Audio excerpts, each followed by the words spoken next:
एक मिनट बैठ जाइए। आप भाग कहाँ गए? आपसे पूछिए हम कहाँ। अच्छा, क्या नाम हुआ आपका? जी रणधीर कुमार। एकदम हाफ रहे, क्या बात है जी? जा रहे, थोड़ा काम था, चापाकल टूट गया, उसको जुड़वा के वेल्डिंग करवा के बनवाएंगे फिर। हम लोग के देख के रुक गए हैं। हाँ, देखे कि किस प्रकार का मजमा लगा हुआ है, क्या चीज सर्वे आप लोग कर रहे हैं या फिर पत्रकारिता में कर रहे हैं। तो क्षेत्रीय पत्रकारिता से तो मैं खुश हूँ। अच्छा, बड़ा पत्रकार से नहीं खुश है? ऐसे वो तो बिकी हुई मीडिया है ना। लोग तो हम लोग पर भी आरोप लगाते हैं। आप लोग पर अगर उस मीडिया से बिलोंग करते होंगे तो आरोप तो वाजिब है लगना। क्योंकि जब देखिए, नहीं, अगर क्षेत्रीय पत्रकारिता में है कुछ बचा हुआ है, पत्रकारिता भी नाम की चीज बची हुई है। अच्छा। नहीं तो सारी तो चाटुकारिता और पत्रकारिता कर रहे हैं लोग। अच्छा, चलिए, क्योंकि जमीनी मुद्दा पर अगर लड़ाई कोई कर रहे हैं तो तेजस्वी जी हैं। अच्छा, जो जमीनी स्तर से लड़ाई लड़ रहे हैं। और अगर बात कहा जाए कि सही मुद्दों में, तो मोदी जी तो ही ऑलवेज फेलियर पर्सन। फेल है बिल्कुल। 10 साल प्रधानमंत्री रहे, उनकी उपलब्धियां। 15 साल एक बार और मांग रहे हैं कि हमको कम से कम 3 बार प्रधानमंत्री बनाइए। आज तक रिकॉर्ड बीट है भारत की। अगर लोकतंत्र में अगर आप देखा जाए तो आप उठा कर देख लीजिए, लगातार 3 बार कोई भी सरकार कोई नहीं बना है। अच्छा, क्योंकि ये 70 साल गिनते हैं, तो उसमें आप केवल कांग्रेस ही 70 साल नहीं राज की है। अच्छा, उस बीच में अगर आप देखेंगे तो जनता दल की भी सरकार थी। कितनी बार बनी है? और वाजपेयी भी है, वाजपेयी जी भी बने हैं।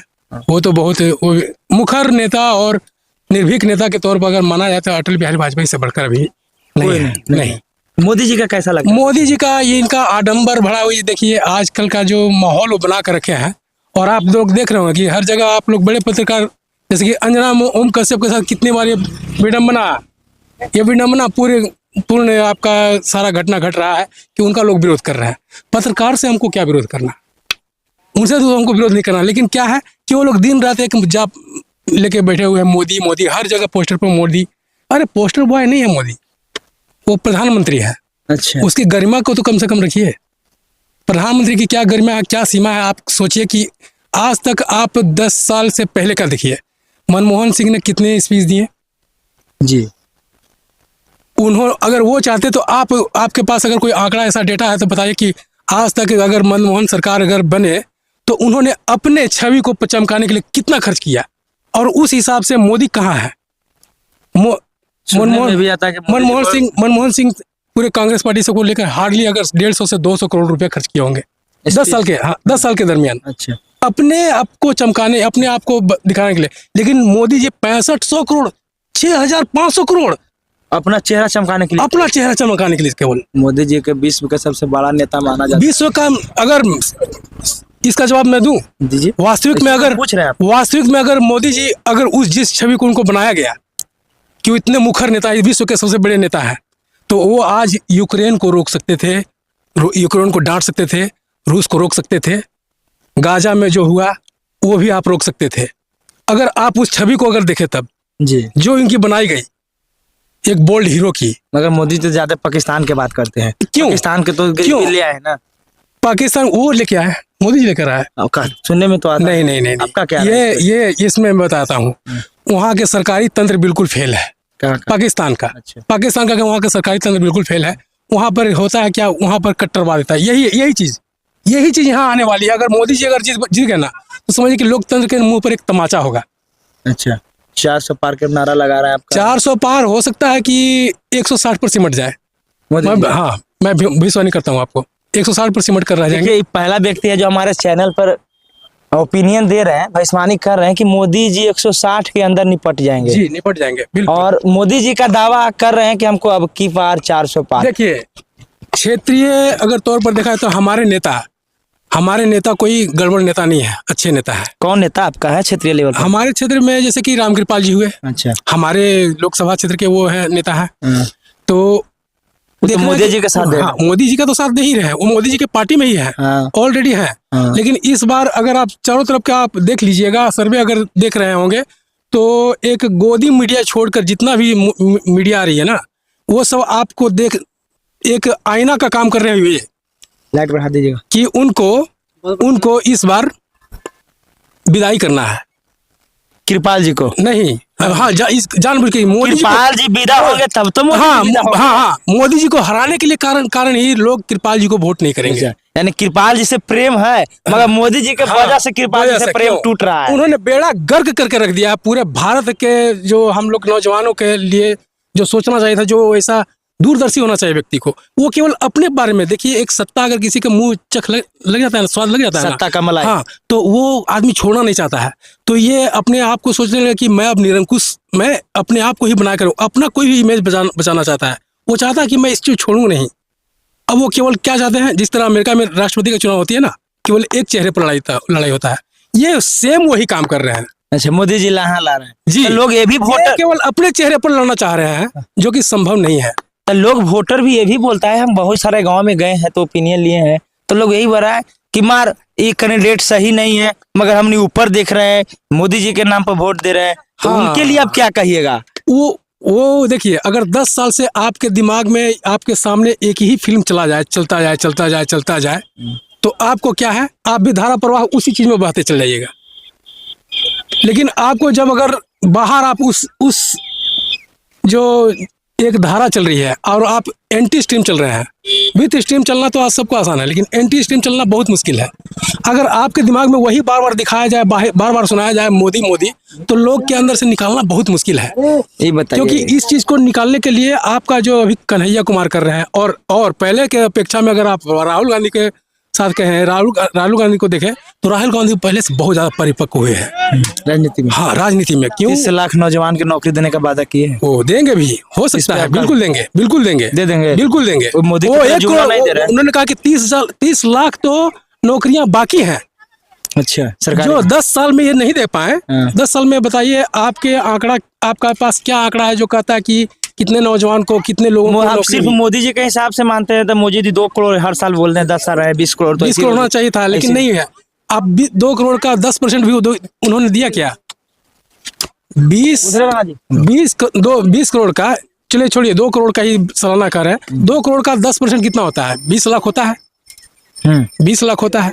क्या 20 लाख में उन्होंने कितने नौकरियों को सृजन किया, चाहे लोगों को दिया?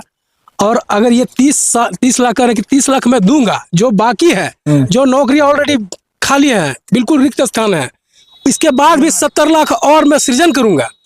जिस प्रकार हमारे तेजस्वी बाबू ने, हमारे नेता तेजस्वी जी हैं, वो 17 महीनों में अगर 4 लाख 4.5 लाख नौकरियों के आपको सामने प्रस्तुत करके सबको दे देते हैं, बांट देते हैं गांधी मैदान में, और उसका श्रेय आप केवल अब 17 साल से आप क्या कर रहे थे नीतीश जी? हाँ, तो जगह जगह पोस्टर भी लगा रहे हैं। हाँ। यही बोल रहे हैं कि रोजगार के मतलब नीतीश कुमार। हाँ, हर रोजगार का मतलब नीतीश कुमार। हाँ। 17 साल से आप ये चीज क्यों नहीं कह रहे थे? और आज आप मोदी जी का इतने बहुत बड़े पद पर हैं, लेकिन आप राष्ट्रपति नहीं है आज। हाँ, राष्ट्रपति को ही एकमात्र कानून से छूट है, पूरे संवैधानिक दृष्टिकोण से उनको छूट है। उनके ऊपर केवल महाभियोग लगा, अगर गलत करते हैं तब उनके ऊपर महाभियोग लगा सकते हैं, लेकिन राष्ट्रपति को के अलावा आपको प्रधानमंत्री को भी छूट नहीं है। नो रेसेसियर। अच्छा, 1 मिनट और है, एक मुद्दा पर हम आपसे बात करना चाहते हैं। नीतीश कुमार तो काफी दिन से सरकार में है। हाँ। और सरकार में रहने के बावजूद कुछ स्टेज पे वो कहते हैं लोग कि इनका जो तेजस्वी जी है, जो उनका माइंड है, जो थोड़ा सा भ्रमित हो गया है, अनाप शनाप कुछ बकते रहते हैं, लगातार लालू परिवार पर हमला करते रहते हैं नीतीश कुमार, कि इतना बाल बच्चा के जन्म देना चाहिए, ये सब चर्चा करते हैं। इस पे आपका क्या राय है? आपने पिछले 4 या 5 महीने पहले उनका स्पीच देखा होगा सदन में, जो विधानसभा सदन में, जो नीतीश बाबू जो हमारे मुख्यमंत्री जी हैं, उन्होंने जो स्पीच दिया महिलाओं के प्रति, क्या वो आपको नहीं लगता कि वो बहुत परिपक्व नेता थे? उनको इस प्रकार का देना चाहिए था। कहाँ तक सोचना चाहिए, कहाँ तक बोलना चाहिए? और उसमें काफी सारे बीजेपी के नेता भी थे जो महिला नेता विरोध किया था। और आज ये बार पलटी किस लिए करते हैं?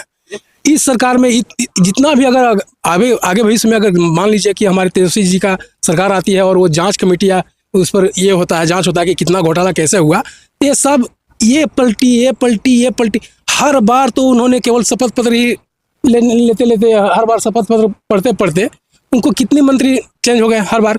तो हर बार किससे पूछेगा विभाग कि हाँ किसके टाइम में कौन घोटाला हुआ? इस चीज से बचने के लिए ये बार बार पलटी मारते हैं, कभी इसके साथ कभी उसके साथ। ये चीज ठीक नहीं है। नीतीश कुमार कहीं ना कहीं डर के वजह से इधर उधर पलटते रहते हैं। हालांकि लोग कहते हैं, उनके पार्टी के लोग कहते हैं कि हाँ सुचितापूर्ण व्यक्ति हैं, जो जिनको कोई भी एक्सेप्ट कर लेता है, कोई भी बुला लेता है वोट। अच्छा ये बताइए, चलिए बहुत सारे लंबा ऐसे बात कीजिएगा तो बहुत सारा टाइम लग जाएगा, क्योंकि बहुत बिहार का राजनीति का कुछ कहा नहीं जा सकता है, कहानी बहुत लंबा है। आप तत्काल बात करते हैं, 1 जून के आपका तरफ वोटर है, आप पालीगंज क्षेत्र में पढ़ते हैं, पाटलिपुत्र लोकसभा में पढ़ते होंगे। जी हाँ सर। अच्छा बताइए, इस बार किस आधार पर वोट देने जा रहे हैं आप? इस बार हम बेरोजगारी के खिलाफ, महंगाई के खिलाफ, और हमारे जितने भी तरह के, मतलब ये क्या कहते हैं, लोगों के अंदर जो आक्रोश भरा हुआ है कि नहीं 10 साल में हमारा कोई विकास नहीं हुआ। अच्छा, तो इसके खिलाफ आवाज जो उठाए हैं हम लोग, हमारी पार्टी, चाहे हमारे तेजस्वी जी के साथ में जो भी नारा हम लोग दिए हैं, हम लोग हमेशा उनको साथ देना चाहते हैं कि नहीं भाई, एक हमारा तगड़ा पहलवान रहेगा तो किसी को भी सामने वो बोल देगा, डरेगा नहीं। अच्छा, हमारा लड़ाई है यही कि हाँ महंगाई कम कीजिए, तो रोजगार दीजिए। क्या कैंडिडेट को ऐसा कैंडिडेट है जो आपको नजर में बेहतर काम करेंगे, उनका नाम लेना चाहिएगा आप? देखिए हम तो क्या भी एक नहीं, एक बेहतर कैंडिडेट हमारे जो अभी के जो एमएलए साहब हैं, हमारे एमएलए साहब डॉक्टर संदीप सौरभ हैं, शिक्षा के प्रति ये बहुत सजग व्यक्ति है। मगर वो पाटलिपुत्रा से न जाके लड़ रहे हैं, नालंदा से लड़ेगा। हम वहाँ जाएंगे, वहाँ उनके साथ भी हम चलेंगे, उनका प्रचार प्रसार करेंगे, क्योंकि यही एक व्यक्ति मुखर है जो शिक्षा के लिए, खास करके शिक्षा के प्रति इनका, तो हमारे पास पोस्टर है, लोगों के घर में पोस्टर है, सब वहाँ पर लिखा हुआ है कि पढ़ो समाज बदलने को, चलो पढ़ाई करने को, पढ़ो समाज बदलने को। अगर जब तक आप शिक्षित नहीं होगा, आप किसी पर विवेचना नहीं कर सकते हैं, किसी के प्रति आप अपना विचार नहीं प्रकट कर सकते हैं, आप कब तक रहिएगा शिक्षित? इसलिए ये भी नेता बहुत बढ़िया है, बहुत अच्छे नेता है, और फिलहाल गठबंधन में भी है, गठबंधन में रहे, और हमारे गठबंधन की जीत भी हो। विधानसभा के लेकर क्या बात कर रहे हैं? जी, लोकसभा में भी उनके इसी काम को देखकर कि नहीं भाई, शिक्षा के प्रति बहुत ही लगनशील व्यक्ति हैं, बहुत मेहनत करते हैं, लोगों के बीच में हमेशा जाते हैं, रोड का पक्कीकरण उन्होंने कहा। इसलिए देखें कि ऐसे नेता अगर केंद्रीय सत्ता में आते हैं तो हम लोगों का विकास बिल्कुल संभव है। ठीक है, तो अब मीसा दीदी को हम लोग को जिताना है, हम लोग को काम है। वही चीज हम पूछना चाह रहे थे कि लोकसभा का चर्चा कर रहे हैं तो आप संदीप सौरभ पर ज्यादा चर्चा कर रहे हैं। संदीप सौरभ तो अभी तत्काल नालंदा से वो लड़ रहे हैं और माले के नेता हैं, और मीसा दीदी को हम लोग यहाँ बिल्कुल एक मत से देंगे वोट, और हम अपने घर में जाकर हम लोग खुद लोगों को जगाएंगे समय कि आप जिसको आपको इच्छा है उसको दीजिए, निष्पक्ष होकर दीजिए। लेकिन हमारा एक ही निवेदन रहेगा कि नहीं, शिक्षा, रोजगार और महंगाई, ये सब चीज़ हम लोग को उपलब्ध होना चाहिए। महंगाई ख़त्म कीजिए, रोजगार दीजिए, शिक्षा उपलब्ध कीजिए, और जल जीवन तो है ही, इसके प्रति तो हम सब कर ही रहे हैं। हम लोग को जल संचय भी करना है बहुत। यहाँ जब एक बार अकाल पड़ जाएगी तो फिर पानी मुश्किल है, लेकिन हाँ हम चाहेंगे कि मीसा दीदी को जिताएं, और वही हमारे क्षेत्र में विकास भी करेंगे। धन्यवाद कीमती समय देने के लिए। भैया जा रहे थे कहीं, हफ्ते आए हैं हमसे बात करने के लिए, और काफी ज्यादा समय हो गया है, और जो है शाम का समय होने जा रहा है, लाइट दिन पर दिन कमते जा रहा है, तो वीडियो करते हैं समाप्त। जय हिंद। हाँ।